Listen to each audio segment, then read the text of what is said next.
네. 그래서 컨벤션 뷰로의 기능 및 역할 중에 컨벤션 세일즈 마케팅에 대해 설명을 했고요. 두 번째, 컨벤션 서비스 제공. 만약에 지역 내에서 컨벤션이 개최하게 되면요, 준비 단계에서부터 뭐 행사 기간, 행사 종료 이후까지에 있는 어떤 행사 서비스를 제공하는 역할도 하고 있어요. 예를 들어서 뭐 행사 준비 단계에서 시작되는 거는 뭐냐면 아까 전에 말했던 인스펙션, 참가자 유치를 위해서 어떤 프로모션 활동, 아니면 숙박 시설, 예를 들어서 뭐 한 5천 명이 온다. 그러면 한 번에 호텔에서 예약을 다 할 수는 없잖아요. 그렇기 때문에 5천 명 정도의 되는 사람들이 잘 수 있는 호텔들을 블럭들, 흔히 말하는 1년 남은 어떤 참가자들, 예상 인원들을 블록을 해준다든지 그런 일들을 또 제공을 하게 되고요. 또 교통수단 등을 또 제공하기도 하고, 또 행사 기간 중에 서비스로는 현장 등록을 지원해 주기도 합니다. 그리고 행사장에서 안내데스크를 통해서 도시 홍보를 할 수 있는 여러 가지 부스를 운영한다든지 할 수 있고요. 그리고 기타 응급의료 서비스, 그러니까 어떤 뭐 예를 들어서 인근 컨벤션 행사장의 인근 병원과의 소통을 통해서 거기를 뭐 지정 병원 장소로 통해서 혹시라도 참가자가 쓰러지게 됐을 때 응급의료 서비스를 지원하는 등 이런 기타 여러 가지 개최 지원 서비스도 하고 있다. 행사 종료 이후에는 우리 도시를 방문해줘서 고맙다라는 땡스 레터를, 흔히 말하는 감사 편지 발송, 그리고 우리 도시는 어땠냐, 우리 행사는 어땠냐, 호텔은 어땠냐, 그리고 여행은 어땠냐 등등의 어떤 사후 평가라든지 기타 문제, 그리고 건의를 받는 그런 서비스를 제공하고 있는 것. 그래서 컨벤션 서비스 제공도 컨벤션 뷰로가 하고 있다. 세 번째, 관광 세일즈 마케팅도 있습니다, 여러분. 어, 여러분들이 생각할 때 혹시 도시 공항에 도착했는데 어떤 홍보 문구가 굉장히 가슴을 저릿하게 만드는 게 있다. 들어갔는데 버스가 너무 예쁘다. 그쵸? 그리고 디즈니랜드, 일본 디즈니랜드나 디즈니시에 가는데 안에 뭐 전철이 너무 디즈니식으로 꾸며져 있어서 예뻤다. 뭐 등등 여러 가지 도시의 이미지에 대한 어떤 인식을 하게 되죠. 그런 인식을 할 때 여러분들이 그거를 누가 만들었을까라는 생각을 해봤어요? 혹시? 근데 바로 그런 일들을 컨벤션 뷰로와 뭐 관광공사도 같이 하고 있지만 이런 일들을 또 합니다. 먼저 분석을 하는 거죠. 도시 분석을 먼저 하고 우리 도시는 이런 강점이 있고 이런 약점이 있고 이런 관광의 메리트가 경쟁력이 있기 때문에 우리는 이 타겟을 노려야 돼. 젊은 여성을 섭렵을 해야 돼. 아니면 어린애들을 섭렵을 해야 돼. 아니면 뭐 40대 중반에 있는 남자를 섭렵을 해야 돼. 이런 여러 가지 타겟이 나오게 되면 거기에 맞게끔의 어떤 세일즈 마케팅 계획을 세웁니다. 예를 들어서 한 가지 예로 들어보면 인센티브, 기업 인센티브, 여행객이 넘쳐난다. 그렇게 됐을 때 이런 기업 인센티브 여행객들이 충분히 즐길 수 있는 카지노 또는 어떤 팀플레이, 팀빌딩을 할 수 있는 충분한 공간 확보들에 대한 어떤 뭐 개발이라든지 아니면 이런 목표 시장을 정하고 이에 적합한 마케팅 전략을 개발해서 그들을 유치하는 역할을 또 하는 거죠. 또 목표 시장을 가족 단위나 아니면 휴가 계획으로 결정을 했다면 마케팅 전략으로서 어떤 광고를 쓰고 개발을 할 건지, 또 관광 안내 정보센터는 어떻게 운영할 건지, 또 관광 관련 전시회 참가나 어떤 관광 관련 인쇄물에 홍보 기사를 어떻게 실을 건지도 고민을 충분히 한 다음에 이런 세일즈와 마케팅을 겸비해서 하는 부분입니다, 여러분. 그렇기 때문에 관광 세일즈와 마케팅도 컨벤션 뷰로가 하고 있다. 다음은 회원사 관리입니다. 회원사. 컨벤션 뷰로에는 회원사가 있어요, 여러분. 대부분 컨벤션 뷰로는 회원사를 주축으로 운영되고 있고요. 특히 미국 같은 경우에는 회원의 회비로, 그리고 관광 발전 기금으로 흔히 말하는 운영비를 충당하고 있거든요. 그렇기 때문에 회원사 관리는 컨벤션 뷰로의 굉장히 중요한 일 중에 하나입니다. 회원사가 만족할 만한 마케팅 서비스나 아니면 광고 홍보 프로모션이 제대로 이루어져야지만 이런 충분히 회원사로부터 인정을 받고 있게 되고요. 또 그것뿐만이 아니라 실제로 유치까지도 해줘야지 회원사 쪽에서는 굉장히 컨벤션 뷰로에 대한 기능을 인정하고 또 이런 어떤 기금 마련에 대해서 굉장히 힘을 써줍니다. 컨벤션 뷰로가 수행하는 다양한 마케팅 활동은 대부분 회원사와 연계해서 이루어지고요. 그런 회원사와 연계해서 이루어진 다양한 서비스가 바로 도시 이미지가 될 수도 있는 거죠. 예를 들어서 라스베가스의 호텔에 있는 화려한 조명들 봤죠. 그쵸? 그런 곳에 기업의 홍보도 좋지만 어떤 도시가 내거는 슬로건, 뭐 예를 들어서 불이 꺼지지 않는 도시라는 슬로건이 라스베가스에 걸려 있다면 빌딩 건물 밖 외벽에 그런 텍스트가 지나가는 전광판을 만든다든지 뭐 이런 홍보들을 많이 할 수 있겠죠. 회원사랑 연계해서. 그리고 시티투어 버스에 단순히 우리 버스 타러 오세요 이런 광고 문구가 아니라 뭐 우리 부산에 같은 경우에는 뭐 자유로움을 만끽할 수 있는 해양 문화도시 부산 뭐 아니면 연인과 함께 오세요 부산 이런 슬로건이나 문구를 적어도 굉장히 뭐 감성적일 수 있겠죠. 그런 걸 시티투어 버스의 회원사잖아요. 그죠? 컨벤션 뷰로의 회원사기 때문에 시티투어 버스가 그래서 거기에 텍스트를 적고 같이 브랜드 마케팅을 한다든지 도시 브랜드 마케팅을 뭐 그렇게 회원사 와 연계해서 도시 이미지를 유지하고 결정할 수 있는 그런 일들에 중요한 역할을 한다고 볼 수 있겠죠. 따라서 컨벤션 뷰로는 가능한 한 많은 회원사를 유치를 해야 되고 유지할 수 있는 마케팅 프로그램을 끊임없이 개발을 해야 됩니다. 자, 회원사에게 어떤 부분을 제공해 줄 수 있을지, 회원사의 어떤 장점을 어떻게 마케팅하고 포장해서 다른 도시 아니면 관광객들에게 홍보할 수 있는지 이런 것들을 끊임없이 연구해서 회원사와의 의지관계를 잘 해야지 됩니다. 원만하게. 그게 나중에 협조로 이어질 수 있거든요. 그렇기 때문에 이 부분도 좀 참고를 하시는 게 굉장히 좋을 것 같아요. 그 다음에 홍보 관리도 있습니다, 여러분. 5번째, 홍보 관리. 아까 전에도 계속 나오는 말인데요. 컨벤션 뷰로는 조직의 목표, 임무, 프로그램에 대한 관련 업체나 지역 주민들에게 어떤 설득하는 과정을 거쳐야 돼요. 예를 들어서 왜 지역 주민들을 설득을 해야 되냐면 컨벤션 행사가 하나 일어나요. 그러면 그 주변 어떻게 될까요? 차 밀리죠. 그리고 밤새 어떤 파티 같은 거 한다고 시끄럽죠. 외국인들 많아서 뭔가 치안에 불안정하죠. 그렇기 때문에 지역 주민은 사실적으로 엄청 부정적일 수밖에 없는 입장이거든요. 자기가 사는 곳에 예를 들어서 센텀을 한번 볼게요. 센텀에 백스코가 있죠. 그 주변에 아파트들이 많거든요. 오피스텔형 아파트들이 굉장히 많아요. 레지던스형. 좀 그런 곳에 밤늦게 뭐 행사를 한다든지 아니면 뭐 차가 밀린다든지 그렇게 되면 당연히 항의가 들어오겠죠. 그러면 항의가 들어오면 행사를 제대로 할 수가 없습니다. 그렇기 때문에 이런 것들이 굉장히 지역 경제에 도움이 되고 당신들의 어떤 삶의 질 그리고 세금 부분 혜택도 있고 여러 가지로 제공되는 것이 많다.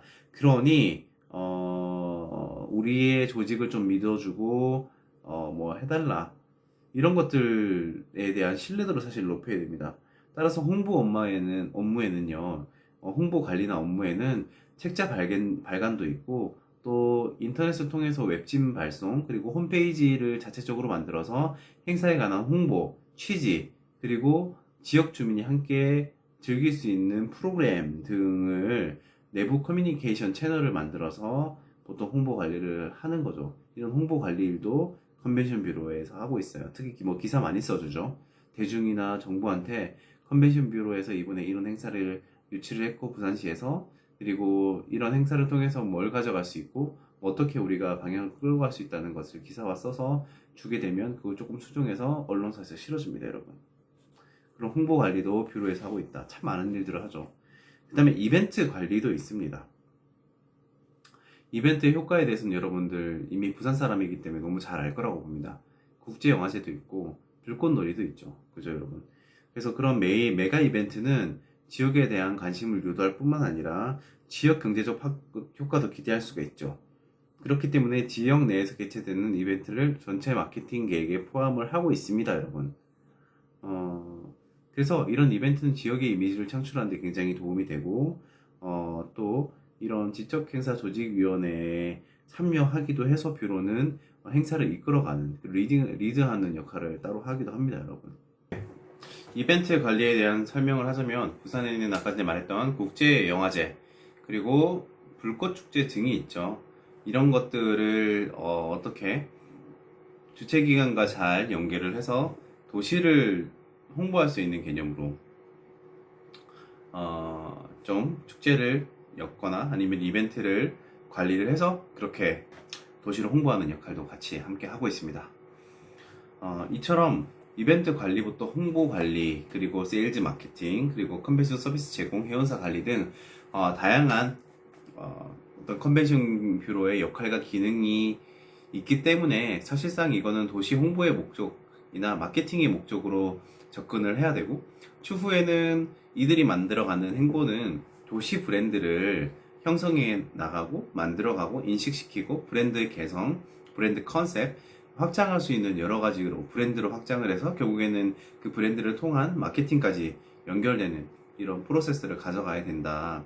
그렇기 때문에 수익을 구조로 하지는 않고 수익 사업을 하지 않고 비영리 조직으로서의 어떤 성격을 가지게 되는 게 바로 컨벤션 뷰로죠. 그러면 아까 전에 말했듯이 비영리 기구가 컨벤션 뷰로도 있지만 컨벤션 뷰로의 유형은 어떻게 되나 한번 알아보겠습니다. 아까 전에도 서두에도 설명을 했듯이 컨벤션 전담 기구는 활동 범위나 도시 그리고 국가에 따라서 그 유형이나 기능이나 역할이 달라질 수가 있다. 그렇기 때문에 다양한 형태별로 한번 알아보게 되면 지역 단위의 컨벤션 전담 기구가 있어요. 우리나라처럼 뭐 서울, 부산, 대구, 대전 이런 식으로 나뉘어진 형태인데 지역 단위 컨벤션 전담 기구는 주로 민관의 합동의 형태로 이루어지는 경우가 많습니다. 정부 관련 기관으로는 지방자치단체, 그리고 상공회의소, 지역의회 등이 지역의회 의원들 있죠. 이렇게 같이 포함되거나 민간 부문에서 호텔, 여행사, 항공사, 운송업, PCO, PEO 등 관련 기업이 포함돼서 함께 민간으로 운영이 되는 것들도 많고요. 이런 회원사의 회비로 충당하는 어떤 형태를 띠기도 하고요. 이 외에도 후원금이나 스폰서십 등으로 재원을 충당하기도 합니다. 부산은 어떻게 되어 있을까요, 여러분? 부산관광공사 내부의 조직으로 지금 컨벤션 뷰로가 설립이 되어 있습니다, 여러분. 그렇게 설립이 되어 있고 기존에는 부산에는 사단법인으로 출범을 했습니다. 비영리 기구로 사단법인으로 출범을 했고 그 이후 관광공사가 기업으로 생겨나게 되면서 공사로 생겨나게 되면서 그 안에 조직으로 흡수가 됐습니다.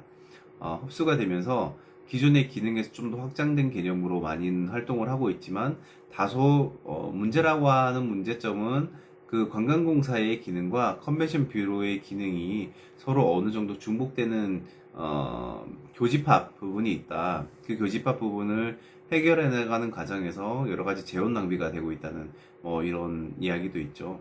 그렇기 때문에 컨벤션 뷰로는 제 개인적으로는 독립기구로 놔두는 것도 의사결정이나 아니면 예산 편성에 있어서 굉장히 좀 합리적이고 좋다. 저의 개인적인 의견은 그렇습니다.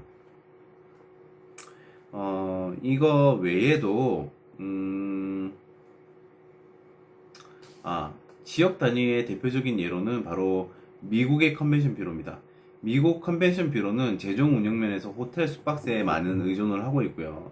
즉 호텔을 이용하게 되면 이용 요금에는 세금이 붙게 되죠. 그 세금이 바로 컨벤션 뷰로의 재원이 되는 거죠. 그리고 미국 컨벤션 뷰로는 지역 생활의 중심을 담당해서 지역 개발과 관련된 청사진을 좀 제공하기도 하고요. 관광산업 전반에 영향을 미쳐서 굉장히 포괄적인 많은 역할을 하고 있습니다. 그 다음은 지역 단위였다면 이제는 국가 단위 컨벤션 전담 기구도 있습니다. 예를 들어서 국가 단위 컨벤션 전담 기구는 국가마다 좀 차이가 있는 것 같아요. 특히 일본, 싱가폴, 아니면 홍콩 등은 호주, 캐나다 등지 국가 단위의 컨벤션 전담기구가 운영이 돼서 나라에서 전사적으로 도시 마케팅과 국가 마케팅을 도시 마케팅 브랜드를 만들기도 하지만 국가 브랜드를 만드는 그런 역할을 하고 있는 겁니다, 여러분. 그래서 컨벤션 뷰로는 대략적으로 이렇게 어떤 역할이나 기능적으로 운영이 되고 있다는 거를 간략적으로 알면 좋겠고요. 이론은 여기까지지만 제가 컨벤션 뷰로에 있을 때에 대한 일화들을 몇 가지 소개를 할게요. 일단은 저는 브랜드도 담당을 했었고 사업도 담당을 했었습니다. 컨벤션 뷰로 내에 사업도 담당을 했었고 초기에 들어갔을 때는 뭘 했냐면 국제회의 유치를 했습니다. 세계에 있는 국제회의 유치를 했고, 두 번째 업무는 어떤 거였냐면 컨벤션 뿐만 아니라 관광 쪽에 있는 데이터 분석이나 관리를 했었습니다. 또 세 번째는 어떤 일을 했냐면 마이스 산업의 육성을 꾀하는 기업들을 지원하고 창업하는 기업들을 육성하는 일을 했었고요. 또 컨벤션 서비스 어떤 프로그램의 개발도 했었고요. 또 뭘 했었냐면 도시 홍보를 하는 어떤 플랜이나 전략을 짜는 일도 했었습니다. 여러분도 어디에 관심이 제일 많나요? 지금 컨벤션 뷰로에 다양한 기능이 있지만 우리의 도시 마케팅이나 도시 브랜드에 맞게끔 홍보 쪽에 관심이 많겠죠.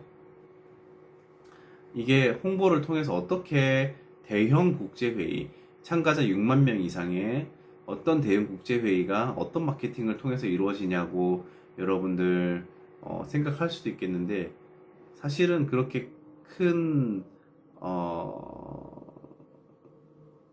조건이나 어떤 시발점에 의해서 생겨나진 않아요. IUSSP를 설명을 하겠습니다. IUSSP는 세계 인구총회고요. 우리나라에서도 개최를 한 바 있습니다. 2012년에 개최를 한 바, 2016년인가? 하여튼 개최를 한 적이 있는데, 그 당시에 유치를 했을 때는 세계 쟁쟁한 국가들이 다 이제 우리 IUSSP를 노렸기 때문에 부산에는 사실 개최 당위성 또 개최 확률이 굉장히 낮게 평가됐었어요. 근데 그 당시에 컨벤션 뷰로 팀에 굉장히 일도 잘하고 또 성격도 굉장히 좋고 그리고 당연히 인성도 훌륭하시고, 성격 좋은 게 인성하고 좀 다릅니다. 훌륭하기도 하고 능력도 있으시고 또 활동적이고, 이런 사수분이, 저의 그 당시에 사수라고 하죠, 사수분이 여러 가지 아이디어를 냈어요. 홍보팀이랑 얘기를 해서 여러 가지 아이디어를 냈는데 뭐였냐면, 세계 인구총회에서 주로 다루는 문제는 어떤 문제냐면 저출산, 그리고 어떤 열악한 환경에 있는 나라 국가들의 인구 증진을 위한 여러 가지 지원 체계를 설명하는 그리고 지원해주는 그런 일들을 여러 가지로 하고 있고, 세계적으로 줄어들고 있는 세계의 인구에 대해서 어떻게 증진시킬 수가 있는지에 대한 논의, 이런 것들이 이루어지는 회의인데, 명분 하나와 등대 하나 가지고 유치를 했습니다. 어떻게 했냐면 등대를 만들었어요. 당시에 우리 뷰로가 등대를 통한 도시 마케팅을 하려고 준비를 했었어요. 도시의 이미지가 없기 때문에 도시의 브랜드를 만드는 일을 중점으로 삼았고요. 그 당시에는 좀 부족했지만 도시 브랜드는 바로 부산 사람, 그리고 부산 사람의 문화가 도시 브랜드라고 생각을 했었어요. 여러분들 아시다시피 부산 사람들 뭔가 가격해 보이지만 정 많고 의리 있고 이런 느낌이잖아요. 그리고 항상 뭔가 등대같이 융통성은 사실 없지만 뭔가 굳건하고 항상 그 자리에 있을 것 같고, 그리고 당신의 앞날을 밝혀줄 것 같고, 이런 정, 의리, 이런 느낌의 좀 투박함, 하지만 굳건함, 이런 이미지로 컨셉을 해서 다양한 등대를 만드는 것들을 해수부와 해양수산부와 당시에 엄청 많은 작업을 했습니다. 그렇게 되면서 당시에는 월드컵 등대도 만들었고요. 그리고 마징가 제트 등대도 만들었고요. 기타 많은 등대를, 컨셉의 등대를 만들었는데, 이걸 활용해서 이번에 등대 만들 거는 OECD 국가 중에 가장 출산율이 적은 바로 부산이었습니다. 출산율이 가장 낮은 부산을 마케팅을 해서 우리가 접근해보는 건 어떠냐. 우리가 가장 저출산 국가 중 도시이니 우리 부산에서 이 문제를 해결하러 너희들이 와주면 좋겠어. 그리고 너희들이 올 때 우리는 그걸 기원하고 기념하기 위해서 젖병으로 생긴 등대를 실제 이용할 수 있는 등대를 기장 쪽에 만들겠다고 해서 그거를 만들었고요. 실제로 만들었고 인구총회가 시작되는 세계 인구의 날이 있거든요. 그 인구의 날에 이제 태어났던 아기들이 있어요. 그 아이들을 이제 60명을 모아서 본을 뜬 거예요. 그래서 등대 모양, 이렇게 젖병 등대 모양으로 만든 등대에 그날 태어난 세계 인구의 날에 태어난 핸드 프린팅, 애기들의 핸드 프린팅을 다 한 벽면으로 젖병 등대 한 벽면에 다 이렇게 전시를 해버렸어요. 다 이제 탁본을 뜬 거를 다 넣은 거죠, 이렇게. 그래서 그걸 바다와 함께 사진을 찍어서 우리의 유치 의사를 밝힙니다라고 IUSSP에 제안을 했거든요. 근데 우리나라가 특별히 개체 지원비가 많았던 것도 아니고요. 원래 보통 개체를 하게 되면 도시의 입장에서 비용을 지불하거든요. 얼마 지원해주겠다. 그게 많았던 것도 아니고 도시의 인프라가 굉장히 훌륭했던 것도 아니고 또 교통이나 수송 부분에 있어서 원활했던 것도 아니에요. 하지만 거기 있는 세계 인구총회 쪽에 이 사진들이 우리들의 의지를 보고 젖병 등대를 보고 와 저거는 무조건 부산으로 가야 된다. 저렇게 감성적이고 브랜드가 있는 도시는 확고한 브랜드가 있는 도시는 우리가 인구총회가 열리는 게 맞다라고 생각해서 IUSSP가 진짜 부산에서 개최가 됐습니다, 여러분. 이 이유 하나 때문에 됐어요. 적극적이고 뭔가 차별화되어 있고 브랜딩이 되어 있고 그만큼 제가 하고 싶은 말은 CVB가 하는 일일 수도 있겠지만 그 외에 도시 브랜드를 만들어서 입혀서 그걸 마케팅하는 건 무한한 시너지가 일어날 수 있다라고 하는 거죠. 그렇죠. 그리고 또 하나의 일화가 있습니다. 이거는 CIBTM이라는 중국 행사예요. 중국 행사인데 그게 인바운드라고 해서 아웃반드로 나가는 거죠. 인바운드는 세계에 있는 관광객들이나 컨벤션 유치자들 그리고 컨벤션 참가자들을 부산으로 데려오기 위한 어떤 그런 산업체 있죠. 예를 들어 호텔, 세계에 있는 호텔들, 그리고 뭐 PCO들, DMO들, 컨벤션 뷰로인들, 기타 등등의 관광 마이스 관련한 모든 사람들이 박람회에 참가를 하는 거예요.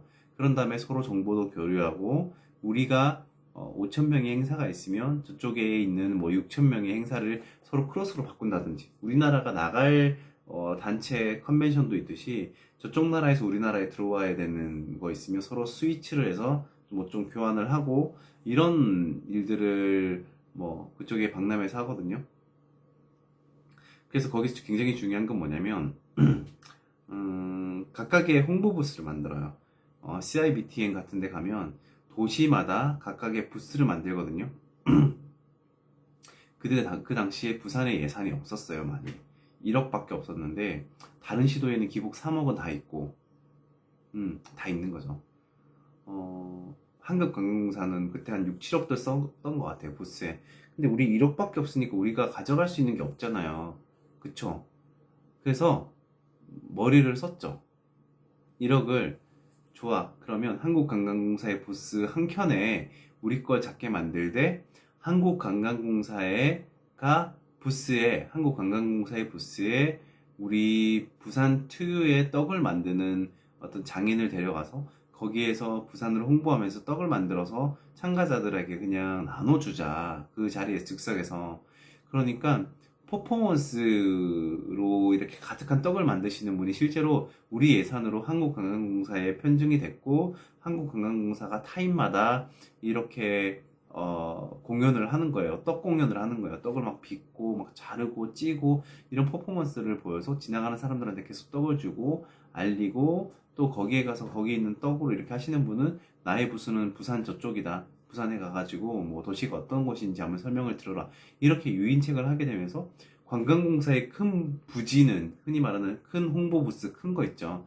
그거는 우리가 쓰고, 한국관광공사에서는 이벤트를 얻고, 우리 부산 쪽에서는 그만큼 많은 참가자들이나 아니면 비즈니스 파트너를 발굴하게 됐고, 그것 때문에 우리가 어떤 걸 하게 됐냐면, 지금 교회 이미지가 좋진 않지만 WCC라고 하는 월드 컨실 오브 철치라는 WCC 세계 교회 협의회 총회와 라이온스 세계 대회에 어떤 유치할 수 있는 기반을 만들게 됩니다. 그때 그런 거 작은 거 하나로 우리가 머리를 잘 써서 아이디어를 잘 버무려서 뭔가를 이미지를 심어주게 되고 브랜딩이나 홍보를 하게 되면요, 생각보다 굉장히 큰 시너지를 일으킬 수 있는 것들이 만들어집니다. 그런 홍보도 해외 나가서 홍보를 하는 거고, 또 어떤 게 있냐면, 되게 감동한 사건인데, 그 회의 이름이 세계교통장관 회의였어요. 세계교통장관 회의였는데, 이번에는 우리가 개최 지원하면서 일어난 일입니다. 홍보는 아니고 개최 지원하면서 일어났던 일이에요. 이제 교통장관회의가 실제로 일어났었고, 행사장에서 그 행사장 밖을 이렇게 뷰로 팀하고 전체적인 관리를 해야 되니까 행사가 일어나는 기간 동안에 무슨 문제가 없는지 잘 되고 있는지 이렇게 순찰을 하는 도중에 여자 한 분이 쓰러지신 거예요. 그 자리에 쓰러지신 거예요. 난리가 난 거죠. 여기 있는 메디컬 팀까지 가는 것도 되게 위험하고, 119를 부르고 나서 거기에 있는 관련한 이제 사람들 찾았어요. 왜냐면 컨벤션 센터에 워낙 많은 사람들이 참석을 하거든요. 그 상태에서 여기서 빨리 의학계 종사자나 의사 없냐고 해서 굉장히 그거를 빨리 찾아버렸어요. 근데 실제로 의사가 2명이 나왔거든요. 그 의사가 2명이 오게 돼서 그 의사 2분이 와오셔가지고 쇼크를 한 걸 보고 응급처치를 그 상태에서 바로 해버린 거예요. 컨벤션 센터는 정말 많은 사람들이 있으니까 의사도 있는 거죠, 거기 안에. 그래서 거기 있는 여성분을, 외국인 여성분을 가까스로 뭐 살린 건 아니지만 어떻게 응급처치를 해서 어느 정도 회복이 됐어요. 알고 보니까 유치부위원장 있죠. 유치부위원장. 우리가 세계교통장관 회의가 있고, 이제 ITS라는 이제 인텔리전트 시스템 트랜스포트 시스템이라는 ITS 세계 대회가 있었어요. 거기에 있는 결정적인 유치 권한을 가진 사람이었더라고요. 자기 와이프가 이렇게 잠시 정신을 잃고 이렇게 약간 주저앉고 쓰러졌는데, 그걸 부산 쪽에서 케어를 엄청 잘했고, 그거에 대한 신속한 행동들, 이런 것들을 또 보고 ITS 쪽에서는 부산이 이 정도의 어떤 안전에 대한 것이나 참가자들에게 신경을 쓰고 있다면 우리가 세계 대회를 여기서 해도 괜찮다고 싶어서, 거기에 있는 차관, 부위원장이 차관이었거든요. 장관 밑에 있는 차관이었는데, 그 해외에 있는 차관이 실질적으로 부산의 손을 마지막으로 이렇게 들어줘서 부산이 ITS도 유치가 된 거예요, 여러분. 그것처럼 뷰로의 역할, 그리고 뷰로를 떠나서 관광업계나 마이스 업계에 한 명 한 명이 모두 도시 마케팅 브랜드를 만드는 사람이 될 수도 있어요. 그게 바로 브랜딩의 핵심이에요. 우리가 어떤 슬로건을 가지고, 도시가 어떤 목표를 가지고, 목적을 가지고 한 목소리를 내고, 거기에 관한, 예를 들어서 안전의 도시라고 한다면 여기에 있는 로컬들, 흔히 말하는 지역에 사는 사람들이 진짜 그런 생각을 가지고 오히려 그 문화를 보여준다고 하면 도시의 매력이 될 가능성이 큰 거예요. 덧붙여 말하면, 지금 제가 하고 있는 프로젝트가 이때까지 전국에 있는 관광 프로젝트 중에 가장 큰 프로젝트고, 또 부산 쪽에서도 가장 큰 프로젝트긴 해요. 큰 프로젝트가 뭐냐면, 이번에 부산은 여러분들 어떤 도시라고 생각하십니까? 어떤 도시라고 생각을 하세요? 어떻게 마케팅을 할 겁니까, 여러분? 힘들죠. 이번 프로젝트에서는 도시 브랜드를 만드는 일, 그리고 도시에 제대로 된 관광 프로그램이나 관광 기반 사업을 할 수 있는 조성을 하는 것들, 이런 것들을 계획을 세우고 전략을 마련해서 비전을 만들고 추진 가치를 만들어서 실행을 하고 이런 종합적인 도시 관광 계획 프로젝트를 이번에 하게 됐어요. 그렇기 때문에 부산에 있는 도시 브랜드를 지금 만들고 있는데 제가 생각하는 그리고 우리 연구진들이 생각하는 도시 브랜드는 그거예요. 자유로운 부산. 여기에 와서 여행 자유도시 부산이라는 컨셉인데 뭐냐면 세계의 어떤 여행지를 가더라도 사실 자유롭지 않아요, 여러분. 자신은 실제로 일탈지를 떠나서 자유롭고 싶은데 자유롭지 않은 거예요. 해외 관광지가 가면 관광지이기 때문에 자유롭지 않아요. 자유롭게 보이지만 그게 전혀 이질감이 있는 여행지이기 때문에 잠시 즐거울 수 있지만 그 여행지에 다녀와서에 있는 허무함이나 일탈감에 대한 소지는 돌아와서 우울증으로 남게 되는 것도 있고 그것 때문에 다시 나가는 것도 있지만 그것보다 우리는 그 자유로움을 다른 나라와 이제 자기가 사는 나라 특히 뭐 해외에서는 일본이나 부산 뭐 아니면 중국이나 부산 아니면 유럽에서 부산을 느꼈을 때는 여기 현지에 있는 사람들의 문화가 곧 세계적인 것이 되고 그리고 뭐 언어의 자유 그리고 교통 시스템의 자유 또 치안의 자유 뭐 밤늦게 돌아다녀도 절대로 위험하지 않은 자유롭게 돌아다녀도 위험하지 않은 그리고 문화로부터의 자유로움 그 모든 걸 자유로움으로 통해서 마치 해외 관광객들이 부산에 오게 되면 가장 문제가 이틀, 3일밖에 안 머물거든요. 하지만 그런 문화가 일상이 되고 안전하게 자리 잡히게 되면 외국인의 입장에서는 살기 좋은 도시로 바뀔 수도 있는 거죠. 체류일수를 증가시키기 위해서는 다른 프로그램들을 아무리 많이 만들어도 도시 브랜드가 되진 않아요.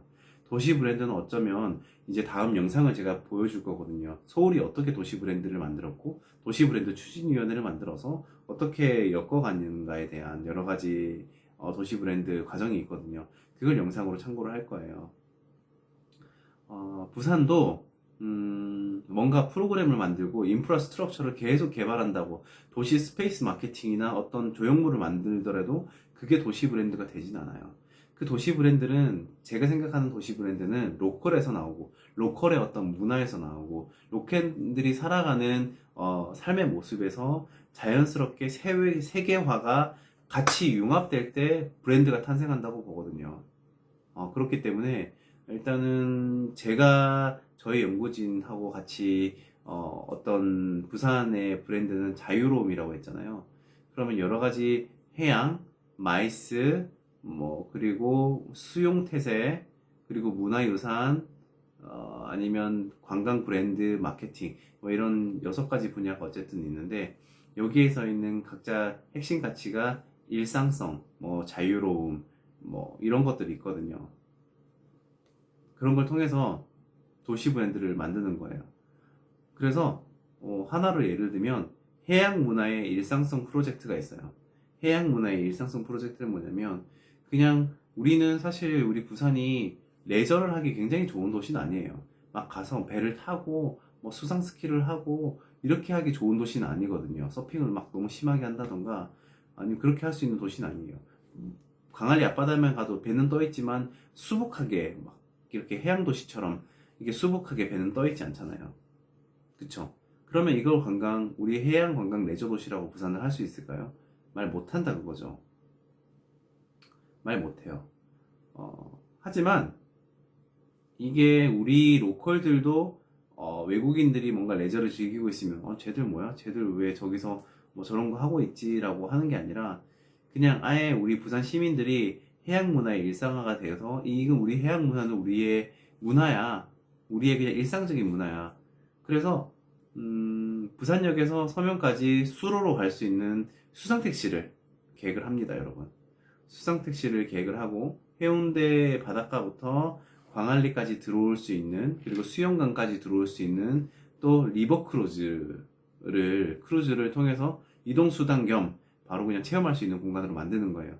그러니까 해상 운송 자체를 그냥 일상화를 만드는 거고 또 세븐 브릿지 투어라고 해서 7개 부산에 있는 다리들의 메인 다리가 있죠. 해안으로 이렇게 연결되는 7개 다리를 관광 상품화해서 바다를 보면서 그 다리를 건너면서 느끼는 어떤 자유로움 그리고 대륙과 대륙 간을 연결하는 어떤 육지와 육지를 연결하는, 육지와 섬을 연결하는 그런 다리를 통해서 또한 처음에 말했던 그런 연결성을 가지게 되는 거고요. 그리고 대륙간 이동을 자유롭게 만드는 거고, 하여튼 이런 여러 가지 추진 가치들이 종합이 돼서 우리가 브랜딩을 합니다. 하여튼 그런 과정들을 거쳐서 브랜드를 가는 과정인 거죠. 기존의 다른 나라들은 이런 브랜드를 CVB에서 거의 다 만들었습니다, 여러분.